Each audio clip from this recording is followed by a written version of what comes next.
एक खबर ये भी आई है कि दीपू ने इस निंदा की है, नबी पाक सल्लल्लाहु अलैहि वसल्लम के बारे में कुछ कहा है। जो लोग इसको जेनोसाइड कह रहे हैं, कहां से जेनोसाइड है मुझे बताइए आप।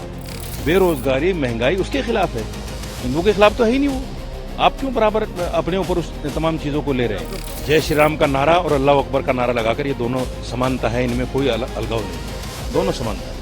आसपास के देशों में भी आपको देखा और सुना जाता है, इस्लाम का इल्म आप में है, आप लोगों को इस्लाम बताते हैं, सिखाते हैं, पढ़ाते हैं। इस बीच बांग्लादेश में अल्पसंख्यक समुदाय की जिस तरीके से हत्या की जा रही है, उस पर आपकी क्या राय है?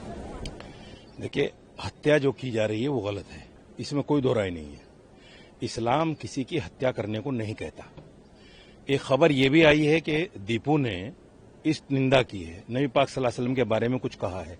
लेकिन मैं फिर भी कहता हूं कि इस तरह की हत्या लोकतांत्रिक देशों में नहीं होनी चाहिए। इस्लामिक देश जहां हैं उस पर एक कानून है, इस निंदा के कानून है और उनको सजा दी जाती है, लेकिन यहां नहीं दी जाएगी। मगर जो लोग इसको जेनोसाइड कह रहे हैं, कहां से जेनोसाइड है मुझे बताइए आप। यानी गाजा में अगर हो रहा है तो उसको तो जेनोसाइड बोलने को तैयार नहीं है।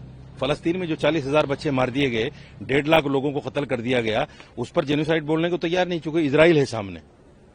और यहां बांग्लादेश में चूंकि यूनुस सरकार है, जो फुसफुसी सरकार है, जो कुछ बोल नहीं सकती, तो वहां के लोगों को जेनोसाइड बता दिया, चूंकि वो हिंदू हैं।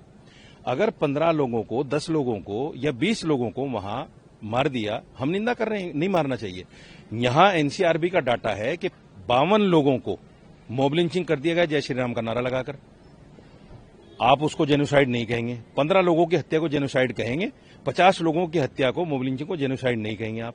ये दोहरा रवैया क्यों है, ये दोहरी मानसिकता क्यों है? मौलाना साहब, भारत में अगर दुर्भाग्यवश कुछ होता है तो आप खुले तौर पर आवाज उठाएं, आप जैसे लोग आवाज उठाते हैं। बांग्लादेश में जिस तरीके से मॉब लिंचिंग किया गया, मारा गया, या जो घटनाक्रम घटित हो रही है, उसका समर्थन आप नहीं कर सकते? सर, वो जो एजिटेशन है, वो जो वहां धरने प्रदर्शन हो रहे हैं, वो जो जलसे जुलूस हो रहे हैं, वो हिंदुओं के खिलाफ है ही नहीं। उसको आप हिंदुओं के खिलाफ बनाना क्यों चाहते हो? वो तो यूनुस सरकार के खिलाफ है, बेरोजगारी, महंगाई उसके खिलाफ है, हिंदुओं के खिलाफ तो है ही नहीं वो।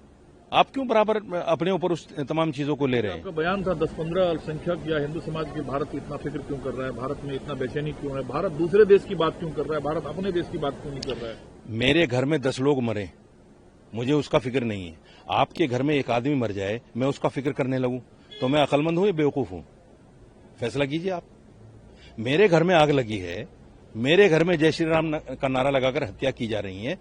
अभी 2-4 दिन पहले एक वाल्मीकि की हत्या कर दी गई। अभी 6 दिन पहले बिहार में अथर नाम के एक लड़की की, जो सब्जी वाला था, उसका धर्म पूछकर हत्या कर दी गई जय श्री राम का नारा लगाकर। आप उसको जेनोसाइड नहीं कहेंगे? सारे सवाल जायज हैं। भारत एक डेमोक्रेटिक कंट्री है, जमहूरियत है, लेकिन बांग्लादेश के बयान पर आप कायम है, ये हाँ या नहीं मैं आपको बता? नहीं, बिल्कुल मैं कायम हूं, बिल्कुल मैं वो जेनोसाइड नहीं है, नहीं है, नहीं है। उसको जो लोग जेनोसाइड कहते हैं वो भारत के मुसलमानों के साथ नाइंसाफी कर रहे हैं, उनकी अनदेखी कर रहे हैं। या तो इसको भी जेनोसाइड कहिए और फिर उसको भी जेनोसाइड कहिए, ठीक है, मान लेते हैं हम। आप 50 लोगों की हत्या को जेनोसाइड नहीं कहेंगे, 10 लोगों की हत्या को, 15 लोगों की हत्या को जेनोसाइड कहेंगे। आप बचाव कर रहे हैं बांग्लादेश का? मैं बांग्लादेश का बचाव नहीं कर रहा हूं, मैं अपने लोगों की आवाज उठा रहा हूं। ये मेरा वो दर्द है जो 50 मुसलमानों को जय श्री राम का नारा लगाकर हत्या कर दी गई, और जो दाढ़ी टोपी वालों को पकड़कर ये कहते हैं वंदे मातरम बोलो, जय श्री राम का नारा लगाओ। जेनोसाइड तो जेनोसाइड है, चाहे 2 लोग हो चाहे 200 लोग हो। बांग्लादेश में जो हुआ उसकी संख्या आपको कम लग रही है? तो फिर ये 50 की हत्या को जेनोसाइड क्यों नहीं कहा जा रहा है? मेरा विरोध ये है। आप 2 चीजों को जोड़ रहे हैं। आप उसको भी कहिए जेनोसाइड, इसको भी कहिए जेनोसाइड, मैं भी कहूंगा। आप इसको जेनोसाइड नहीं कह रहे हैं, उसको कह रहे हैं, कैसे मान लूं? भारत अलग जमहूरियत है, भारत में इस बात पर चर्चा होती है, बातचीत होती है। आप बांग्लादेश की सर, अगर भारत में चर्चा होती है तो यूनुस सरकार भी चर्चा कर रही है, फिर आप कौन है? यही तो मैं पूछ रहा हूं। मैं यही तो कह रहा हूं कि यहाँ के हिंदू कौन है? फिर सरकार टू सरकार बातें होंगी, ये फॉरेन पॉलिसी का मैटर है।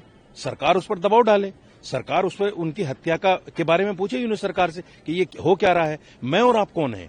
वो लोग कौन है जो बांग्लादेश के एम्बेसी के सामने जाके धरने प्रदर्शन कर रहे हैं? आपने कहा था कि किसी दूसरे देश में अगर अल्पसंख्यक समाज या हिंदुओं की मॉब लिंचिंग कर दी जाए तो उस पर भारत सरकार को चिंता करने की क्या जरूरत है? नहीं, मैंने भारत सरकार को नहीं बोला, मैंने बोला यहाँ के लोगों को उसकी क्या फिक्र है।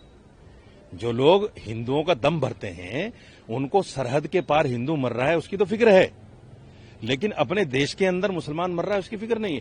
एनसीआरबी का डाटा बताता हूं मैं आपको, 2022 से लेकर अब तक 580 दलितों को 580 दलितों को, मैं अलग अलग प्रदेश के आंकड़े बता सकता हूं आपको, 580 दलितों को मार दिया गया जय श्री राम का नारा लगाकर, 50 मुसलमानों को मार दिया गया जय श्री राम का नारा लगाकर। ये हत्या नहीं है? मौलाना साहब, अगर दुर्भाग्यवश कुछ भारत में होता है, आप आवाज अरे उठाएं तो भाई, ठीक है। बांग्लादेश में हिंदू मारे जा रहे हैं तो विश्व हिंदू परिषद आवाज ना उठाए? सर 11, 15, 20 लोग अगर मारे जा रहे हैं बांग्लादेश में, वो तो दुर्भाग्यवश है? नहीं, दुर्भाग्यवश नहीं है। यहां अगर 580 दलित और 50 मुसलमान मारे जाएं तो ये दुर्भाग्यवश हो गया? आवाज क्यों नहीं उठाए लोग? आवाज तो उठानी चाहिए। विश्व हिंदू परिषद की आवाज है कोई? बिल्कुल है। एक संगठन की, उसके किसी आदमी की आवाज बताओ जिसने मुसलमानों के खिलाफ या दलितों के खिलाफ यहां मरने पर आवाज उठाई हो। किसी एक नेता का बयान बताओ विश्व हिंदू परिषद के, किसी एक नेता का बयान बताओ आरएसएस के, बताओ आप मुझे। सैकड़ों बयान है। जब भी भारत में कुछ अघटित होता है, संगठन आवाज उठाती है। आप उठाते हैं? संगठन ये आवाज उठाता है, संगठन ये आवाज उठाता है कि भारत का हर रहने वाला हिंदू है, ये आवाज उठाता है संगठन। और ये भी कहता है कि 80% हिंदू हैं।